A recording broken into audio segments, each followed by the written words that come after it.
الصلاة والسلام عليك يا سيدي يا رسول الله وعلى آلك وأصحابك يا سيدي يا حبيب الله. الصلاة والسلام عليك يا سيدي يا نبي الله وعلى آلك وأصحابك يا سيدي يا رحمة للعالمين. اللهم صل على سيدنا ومولانا محمد معدن الجود والکرم وآلہ وبارک وسلم. تمام تعریف حمد و ثنا، تعریف و توصیف اللہ جل مجدہ الکریم کے لیے.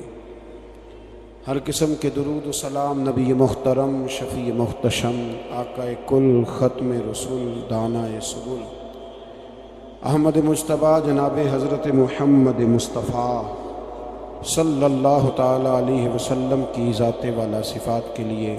قرآن مجید کی سورہ عصر.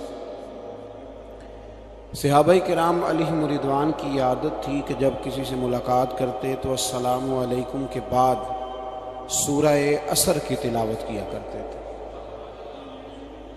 اس کا مقصد ایک دوسرے کو سبق یاد کرانا ہوتا تھا، نئے سرے سے عزم نو کرنا ہوتا تھا. اس صورت کے مضامین ایک دوسرے کو یاد کرانا مقصد تھا. سورہ بڑی معروف ہے اور قرآن مجید کی جو الفاظ کے لحاظ سے مختصر صورتیں ہیں ان میں سے ایک ہے. اللہ تبارک و تعالی نے قسم اٹھا کے کہا والعصر، محبوب مجھے تیرے پاکیزہ زمانے کی قسم ہو. محبوب تیرے خوبصورت، وقار والے، خلوص والے، پاکیزہ بھائی چارے والے تیرے زمانے کی مجھے قسم ہو. ان الانسان لفی خسر، بے شک انسان نقصان میں ہے. مطلق فرما دیا، تاکید لگا کے، ان الانسان لفی خسر، بے شک انسان نقصان میں ہے. یا اللہ سارے، فرمایا الا الذین، سوائے ان لوگوں کے. کون؟ جن میں چار خوبیاں پائی جائیں. الا الذین آمنوا، ایک تو وہ ایمان لائیں، وعملوا الصالحات، اور پھر نیک اعمال کریں. ایمان لائیں، نیک اعمال کریں، اور پھر چپ نہ کر جائیں. وتواصوا بالحق، پھر حق بات کا اعلان کریں. ایمان لائیں، عمل صالح کریں. تیسرا کام کیا کرنا ہے؟ چلیں سارے بولیں گے تو اعلان بھی ہوگا. نہیں ایسے تھوڑی ہوگا کہ ایک دو آدمی اعلان کرے تو دنیا جاگ جائے. حق بات کا اعلان کرنا ہے. ایمان لانے کے بعد، عمل صالح کرنے کے بعد تیسرا حکم کیا ہے؟ آپس میں حق بات کی تلقین کرو. اور حق بات کی تم تلقین کرو اور پھر تمہیں کوئی کہے کچھ نہ، پھر تم پہ ظلم نہ ہو، پھر تمہیں ستایا نہ جائے. یہ کیسے ہو سکتا ہے؟ پھر تم بڑے پاک صاحبزادے، پیرزادے، علامہ صاحب، سیاستدان، بیوروکریٹ بن کے بڑی ایک طرف ہو کے آرام سے زندگی گزارو سارے. تم یہ کیسے ہو سکتا ہے؟ وتواصوا بالحق، جب تم حق بات کی نصیحت کرو گے پھر تکلیف آئے گی. پھر کیا کرنا ہے؟ وتواصوا بالصبر، پھر ایک دوسرے کو صبر کی نصیحت بھی کرنی ہے. وتواصوا بالحق، ایمان لانے کے بعد، عمل صالح کرنے کے بعد تیسرا کام کیا کرنا ہے؟ ایک دوسرے کو حق بات کی نصیحت کریں. اور پھر رستے میں تکلیف آئے گی، آزمائش آئے گی. پھر کیا کریں؟ وتواصوا بالصبر، پھر صبر کی تلقین بھی کریں. یہ قرآن مجید نے چار شرطیں لگائیں. فرمایا جس بندے میں یہ چار خوبیاں پائی جائیں گی اسے اللہ کامیابی عطا فرمائے گا. مسلمان کی سوچ کے خلاف ہے یہ بات. یہ قرآن کی فکر کے خلاف ہے کہ اپنی فکر کرو. برما کے لیے، کشمیر کے لیے، فلسطین کے لیے بات نہ کرو، اپنی فکر کرو. یہ قرآن کی سوچ کے خلاف ہے، یہ قرآن کے پیغام کے خلاف ہے. اس لیے کہ اگر صرف اپنی بات ہوتی تو آمنو اور عاملوا الصالحات پہ بات ختم ہو گئی ہوتی، پھر بات آگے نہ چلتی. جب کہا گیا وتواصوا بالحق، حق بات کی تلقین کرنی ہے. اگر بات صرف اپنی ذات کی ہوتی تو ٹھیک ہو گیا تھا، نماز پڑھی، روزہ رکھا، حج کیا، ختم ہو گئی.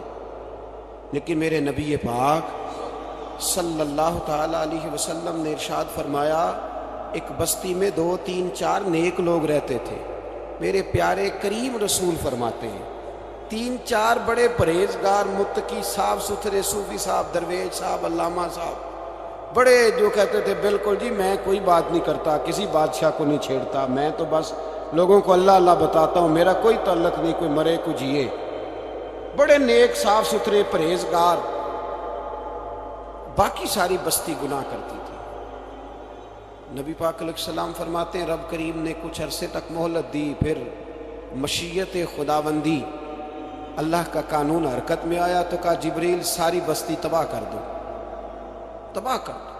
اللہ مہلت دیتا ہے، مہلت دیتا ہے۔ ہم لوگ سمجھتے ہیں نہیں نہیں ہماری سیاسی چالیں صحیح چل رہی ہیں، اللہ مہلت دیتا ہے۔ رب کریم نے فرمایا جبریل انہیں تباہ کر دو۔ تو حضرت جبریل امین علیہ السلام نے عرض کی مولا وہاں تو تیرے 3 4 بڑے نیک بندے بھی رہتے ہیں، بڑے پرہیزگار، سچ بولنے والے، دیانتداری والے، حاجی صاحب، نمازی صاحب، صوفی صاحب، پیر صاحب، بڑے خوبصورت، ان کا کیا کریں؟ تو میرے محبوب پاک علیہ السلام فرماتے ہیں رب کریم نے فرمایا سب سے پہلے انہیں تباہ کرنا، سب سے پہلے انہیں سب سے پہلے، اور الٹ دو بستی، پہلے ان کا نمبر لگاؤ۔ یا اللہ ان کی کیا غلطی ہے؟ تو غلطی سن لیں، غلطی یہ ہے کہ انہوں نے 2 صفتیں پیدا کی ہیں، اگلی 2 پیدا کیوں نہیں کی؟ الا الذین آمنوا وعملوا الصالحات پہ روک کیوں گئے؟ آگے کیوں نہیں بڑھے؟ اللہ کریم نے فرمایا جبریل دیکھو نا، میری نافرمانی ہوتی رہی اور ان کے چہرے پر کبھی شکن تک نہیں آیا، لوگ میرا قانون توڑتے رہے، انہیں کبھی برا ہی نہیں لگا، گناہ دیکھ کر کبھی خیال ہی نہیں آیا بدلنے کا۔ میرے بھائی امت مسلمہ اپنے لیے تو آئی نہیں دنیا میں، نبی پاک کی اس لیے تھوڑے آئے تھے کہ پیسے کمائیں، دنیا داری کریں، جھوٹ سچ ماریں اور رخصت ہو جائیں، بچے پیدا کریں۔ یہ کام تو ہندو سکھ بدھ مت سارے کر رہے ہیں، تو فقط اس کام کے لیے تھوڑی آیا ہے۔ کنتم خیر امت اخرجت للناس، اللہ فرماتے ہیں میرے محبوب کے غلاموں تم بہترین امت ہو، میں نے تمہیں امتوں کے بھلے کے لیے پیدا فرمایا ہے، تمہیں لوگوں کی امامت کے لیے دنیا میں بھیجا ہے۔ اے نوجوان مسلم کبھی یہ تدبر بھی کیا تو نے؟ وہ کون سا گردو ہے جس کا ہے تو ایک ٹوٹا ہوا تارا؟ تو نے کبھی سوچا ہے تو کیا ہے؟ پتہ ہے تجھے؟ روزی کماؤ، روٹی کماؤ، اور اب تو بہت سارے لوگ جھوٹ کی دنیا میں زندہ ہیں، جھوٹ بولتے ہیں اپنے آپ کے ساتھ، دائیں بائیں فراڈ کر رہے ہیں اپنی ذات کے ساتھ، خول بنا لیا اس میں بند ہو گئے، باہر ہی نہیں نکل۔ اپنے ملک کی سوچو، اپنی بات کرو۔ علامہ اقبال نے پتہ کیا کہا تھا؟ اقبال نے، یہ سنو جو لوگ کہتے ہیں پہلے پاکستان، برما کے مسلمان بعد میں کشمیر کے مسلمان، پہلے سنو اقبال کیا کہتے ہیں۔ اقبال کہنے لگے ان تازہ خداؤں میں بڑا سب سے وطن ہے، ان تازہ خداؤں میں بڑا کون ہے؟ وطن کی محبت ایمان کا حصہ، اس میں شک نہیں، لیکن اگر اسلام سے پہلے وطن آ گیا تو اقبال کہتے ہیں ان تازہ خداؤں میں بڑا سب سے وطن ہے، اور جو پیرہن اس کا ہے وہ مذہب کا کفن ہے۔ فرماتے ہیں جو وطن اوڑھ لیتا ہے اس نے اپنے مذہب کو دفن کر دیا۔ سب سے پہلے پاکستان نہیں، سب سے پہلے رسول اللہ کا دین ہے، سب سے پہلے قرآن ہے، سب سے پہلے نبی پاک کا فرمان ہے، سب سے پہلے امت مسلمہ ہے۔ ان تازہ خداؤں میں بڑا سب سے وطن ہے، جو پیرہن اس کا ہے وہ مذہب کا کفن ہے۔ اور اقبال کہنے لگے قوم مذہب سے ہے، مذہب جو نہیں تم بھی نہیں، قوم مذہب سے ہے، مذہب جو نہیں، کوئی نہیں سمجھ آ رہی ہے آپ کو میری بات؟ قوم کس سے ہے؟ پاکستانی ہونے سے، پنجابی ہونے سے، سندھی بلوچی پٹھان ہونے سے نہ، قوم مذہب سے ہے، اور مذہب جو نہیں تم بھی نہیں۔ یہ کیسے ہو سکتا ہے کہ مذہب نہ ہو اور بندہ زندہ رہے؟ یہ کیسے ہو سکتا ہے؟ بھائی کافر نے اصل میں جاگ ہی نہیں رہا، میں جاگتا ہی نہیں، میں جیب کی سوچتا ہوں، مسجد کی سوچتا ہوں، خانقاہ کی سوچتا ہوں، مدرسے کی سوچتا ہوں، دکان کی، سارا دن تو اس چکر میں لگا رہتا ہوں لوگوں کو ثابت کرنے میں کہ میں صحیح ہوں باقی غلط ہے۔ میں تو اپنی ذات کے خول سے اٹھ ہی نہیں رہا، اور مجھے یہ اندازہ ہی نہیں کہ لیبیا سارا کٹ گیا، مصر کے ٹکڑے ٹکڑے ہو گئے، مجھے پتہ ہی نہیں کہ شام، جس کے بارے میں میرے نبی پاک علیہ السلام نے فرمایا مکے اور مدینے کے بعد اللہ نے سب سے زیادہ برکتیں ملک شام میں رکھی ہیں، اور حضور نے فرمایا جس نے ہجرت کرنی ہو وہ شام جائے۔ اتنا اعلیٰ ملک سارا کٹ گیا، 4-4 ہزار لوگ ایک ایک دن میں قتل ہو گئے، اور میرا گھر اب آباد ہے نا، کوئی حرج نہیں، وہ کٹتے ہیں تو وہ دور ہیں، کٹتے رہے۔ فلسطین میں ہمارے ہاں معراج کی محفلیں بڑی جم کے ہوتی ہیں، سارے لوگ پڑھتے ہیں سبحان الذی اسریٰ بعبدہ لیلا من المسجد الحرام الی المسجد الاقصی۔ انہیں پوچھو روز قرآن مجید میں مسجد اقصیٰ کا نام لینے والوں، تم مسجد اقصیٰ کہتے ہو تو تمہیں اللہ کتنی نیکیاں عطا کرتا ہے، بتاؤ تو صحیح مسجد اقصیٰ کدھر ہے؟ اور اب تو میری طرح کے مولوی آدھی حدیث سناتے ہیں، کہتے ہیں مسجد نبی میں ایک نماز پڑھو تو 50,000 کا ثواب، حرم شریف میں پڑھو تو 1,00,000 کا ثواب۔ مولانا حدیث یہاں سے شروع نہیں ہوتی، کھولو تو صحیح کنز المال، پڑھو مسند امام محمد بن حنبل، حدیث تو یہاں سے شروع ہوتی ہے۔ میرے نبی پاک نے فرمایا مسجد اقصیٰ میں جس نے ایک نماز پڑھی 25,000 کا ثواب، اور میری مسجد میں جس نے ایک نماز پڑھی 50,000 کا ثواب، اور اللہ کے گھر بیت اللہ جس نے پڑھی 1,00,000 کا ثواب۔ مسجد اقصیٰ کا تو ذکر ہی چھوڑ گیا ہے، کیوں؟ وہ مسجد جس کی طرف منہ کر کے 15 سال میرے نبی پاک نے نماز ادا کی، کس نے؟ بولیے گا 15 سال تک، 2 ہجری میں 13 سال مکے میں، 2 سال مدینے میں، مسجد اقصیٰ کی طرف جدھر منہ کر کے تیرے اور میرے رسول نماز پڑھتے رہے۔ آج وہ مسجد یہودی کے قبضے میں ہے، کئی کئی جمعے تالا رہتا ہے، وہاں نماز نہیں پڑھنے دی جاتی۔ مجھے کیا لگے اس بات سے، میری مسجد میں تھوڑی لگا ہوا ہے۔ ایسی ہوا چلی ہے کہ ہر شخص سوچتا ہے تمام شہر جلے بس ایک میرا گھر نہ جلے۔ بھائی یہ وہ دور ہے جس دور میں ذرا سی بھی کسی شخص کو تکلیف ہوتی ہے تو عالمی میڈیا پہ بات جاتی ہے، موبائل جیبوں میں فوراً تصویریں کیش ہوتی ہیں۔ میں اور آپ، ہمارا اس قوم سے تعلق ہے جس قوم کے بچے کٹ گئے، ذبح ہو گئے، عورتوں کے پستان کاٹ کے برما کے بدھوں نے ان کے کباب بنا کے کھا لیے، چھوٹے چھوٹے بچوں کی لاشیں انہوں نے لٹکا ڈالی۔ اور یہاں میں حکومت کی کیا بات کروں، یہاں کسی سیاستدان کو مکھی کاٹ جائے تو ہمارے پھٹے آباد ہو جاتے ہیں بحث کرنے کے لیے۔ ہمارے اپنے لوگ، عام آدمی نہیں بات کرتا، عام آدمی نہیں نکلتا، عام شخص کو فکر ختم ہو گئی۔ میری بھائی سب سے بڑھ کر بہترین مسجد کے خطیب امام حسین تھے۔ مسجد نبی سے بڑی بھی کوئی مسجد ہوگی جس منبر پر رسول پاک بیٹھ کے خطبہ دیا کرتے تھے؟ اور میرے مصطفیٰ کے آستانے سے بڑا بھی کوئی آستانہ ہوگا جس کی سجادگی امام حسین کے پاس تھی؟ کہتے ہیں ہمارا کیا تعلق، ہمیں کیا لگے، جو مرضی ہوتا پھرے۔ امام علی مقام آرام سے مسجد نبی میں بیٹھے تھے، زمانہ پوری دنیا سے جاتا تھا، ہاتھ چومتا تھا، قدموں میں بیٹھتا تھا۔ اتنے بڑی عظمت والی بھی کوئی شخصیت ہوگی جس کے رگوں میں رسول اللہ کا خون دوڑتا ہے، جسے حضور اپنی زبان مبارک اس طرح وہ چوسا کرتے تھے جیسے عرب کے لوگ پیاس کے عالم میں کھجور چوسا کرتے تھے۔ اتنا بڑا بھی کچھ شخص تھا، لیکن جب دین پہ کڑا وقت آیا تو حسین نے مسجد کی خطابت نہیں بچائی، آستانہ نہیں بچایا۔ امام علی مقام نے کہا کوفہ لٹتا ہے تو لٹتا رہے، دمشق میں فساد ہوتا ہے تو ہوتا رہے، وہ ملک شام کی بچیاں رو رہی ہیں تو روتی رہیں کہ ہم پہ یزید قابض ہو گیا، میری مسجد آباد ہے، کافی ہے نا۔ امام حسین نکلے اور نکل کے کہنے لگے جنت البقیع والی جگہ پہ کھڑے ہو کے، یا رسول اللہ میں جا رہا ہوں اور آپ کے لیے جا رہا ہوں، اس لیے کہ مجھے اس شام کو بچانا ہے جس شام میں رسول اللہ کا کلمہ پڑھنے والے لوگ بستے ہیں۔ مجھے کوفہ، دمشق، مصر کے لوگوں کو بچانا ہے۔ نانا تیرے کرم کے خزینے کی خیر ہو، میں جا رہا ہوں تیرے مدینے کی خیر ہو۔ نکل کھڑے ہوئے امام علی مقام، میدان میں نکلے، کس کے خلاف؟ بولے کون تھا یزید؟ مسلمان تھا۔ اس وقت تک تو سب نے مسلمان لکھا ہے، جس نے کافر کہا شہادت امام حسین کے بعد کہا۔ جرم کیا تھا؟ میری گردن جھک جاتی ہے جب میں یہ بات کرتا ہوں، ایمانداری سے کہہ رہا ہوں، جوش خطابت نہیں، میری گردن جھکتی ہے جب میں یہ لفظ ادا کرتا ہوں۔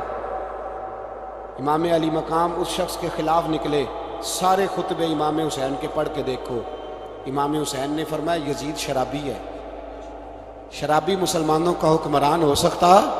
آپ نہ بولیں بے شک، پر بات تو سچی ہے نا۔ امام حسین نے فرمایا شرابی کو ووٹ دیا جا سکتا؟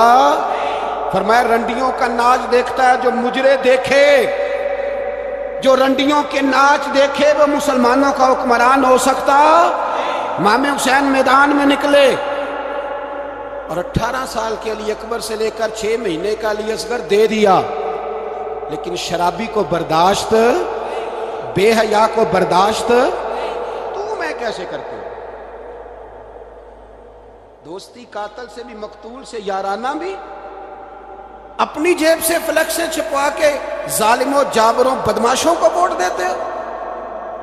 امام حسین کو تیری دیگ کی ضرورت ہے جو تو 10 محرم پہ پکاتا ہے، چاولوں کی ضرورت ہے جو تو نے 9 محرم کو پکائے، ان کو اس بریانی کی عادت تھی جو تو نے پکائی ہے۔ میرے گھر میں فلاں MNA MPA صاحب آ گئے تھے، امام حسین کے گھر کے اندر یزید نے پیغام بھیجا، اس نے کہا جیسے کہو گے کر لوں گا، جتنے پیسے کہو گے دے دوں گا، جتنی مسجدیں کہو گے بنوا دوں گا، جتنے ادارے کہو گے تعمیر ہو جائے، مجھے نہ چھیڑو۔ آپ نے فرمایا نا،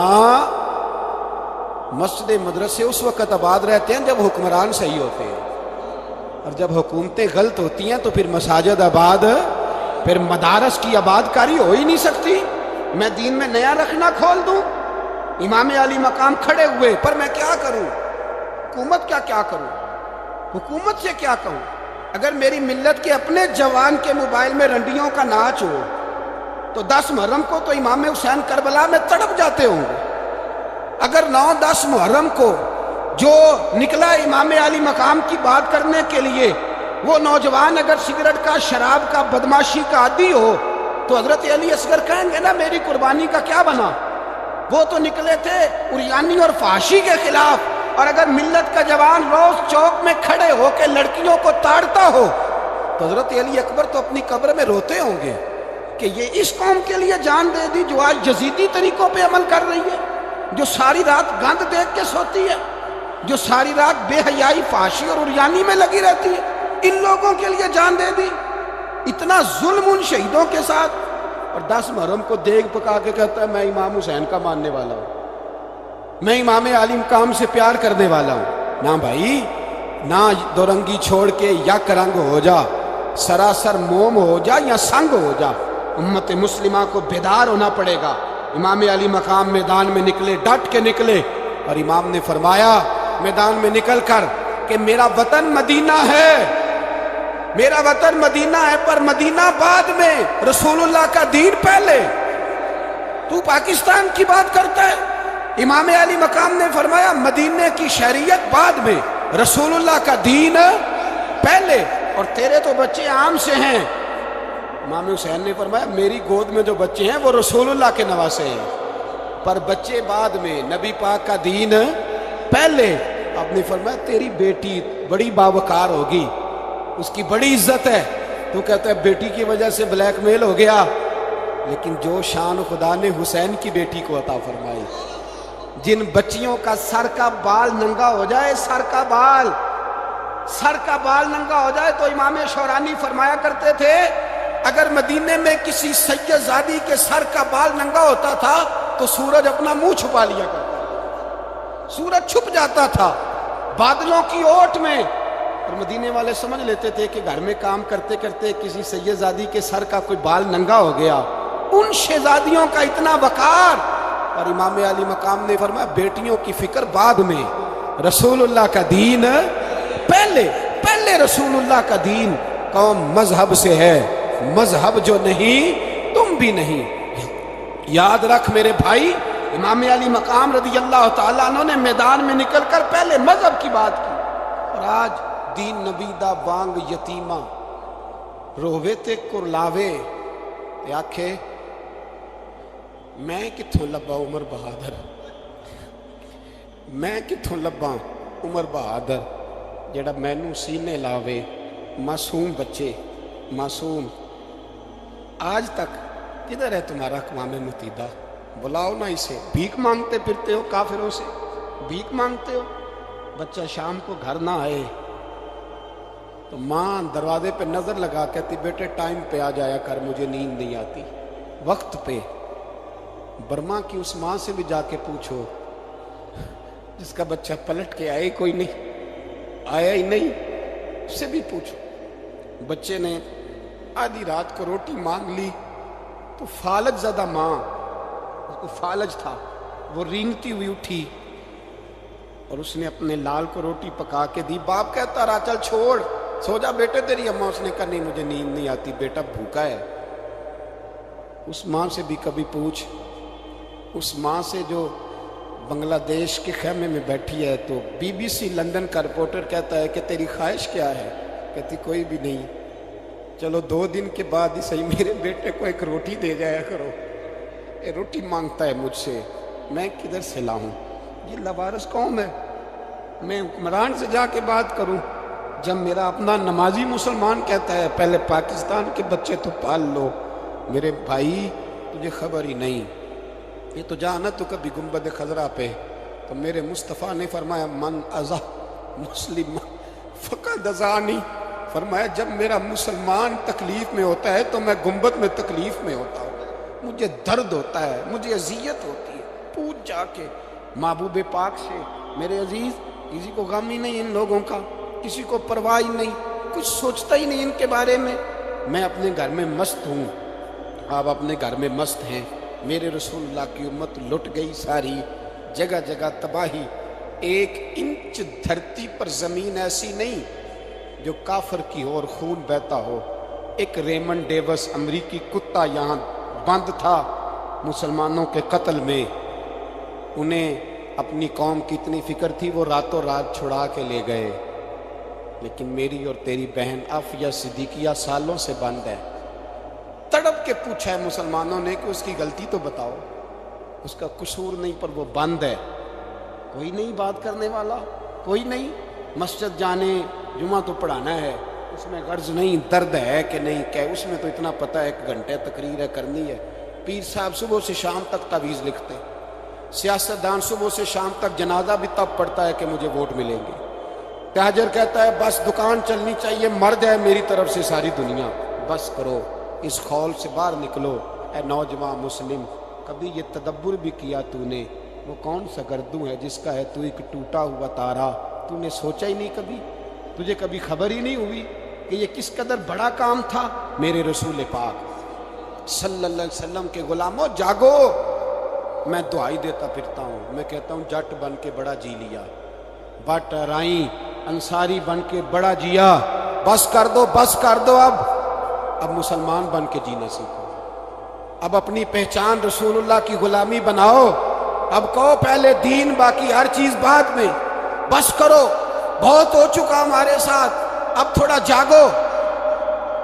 میں بہت ساری باتیں دل میں لے کے آیا تھا جو آپ سے کرنی تھی، پر یہ لفظ ہیں کہ ٹوٹتے ہی جا رہے ہیں، بات ہے کہ سمت کا تعین ہی نہیں ہو پا رہا۔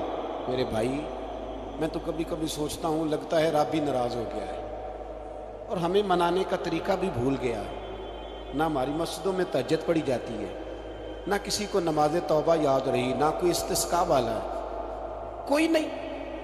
جو پیر صاحب کے پاس جا کے بیٹھتا ہے تھپکی دیتے ہیں، کہتے ہیں جا تیرا کام ہو جائے گا موج کر، کبھی نہیں کو کہتا توبہ بھی کر، استغفار بھی پڑھ، یہ داڑھی پوری کر، دین رسول اللہ کا اس کی طرف تو توجہ کر۔ کوئی تبلیغ ہی نہیں کرتا، سارے پھوکا پھاکی پہ لگ گئے ہیں، کوئی خیال ہی نہیں آ رہا کسی شخص کو کہ ہماری تباہیوں کا سبب کیا ہے۔ علاقہ تک قبرص فتح ہوا، تمام لوگ نعرے لگا رہے ہیں، حضرت ابو ذر غفاری کونے میں بیٹھ کے رونے لگ گئے۔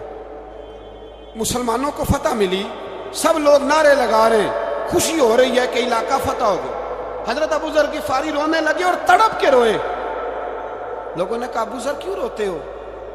آپ فرمانے لگے یہ لوگ برسوں سے قابض تھے اس شہر پر، یہ جن لوگوں سے آج ہم نے لیا ہے یہ برسوں سے، دل کے کانوں سے کھل سننے والی بات ہے، فرمانے لگے یہ برسوں سے قابض تھے،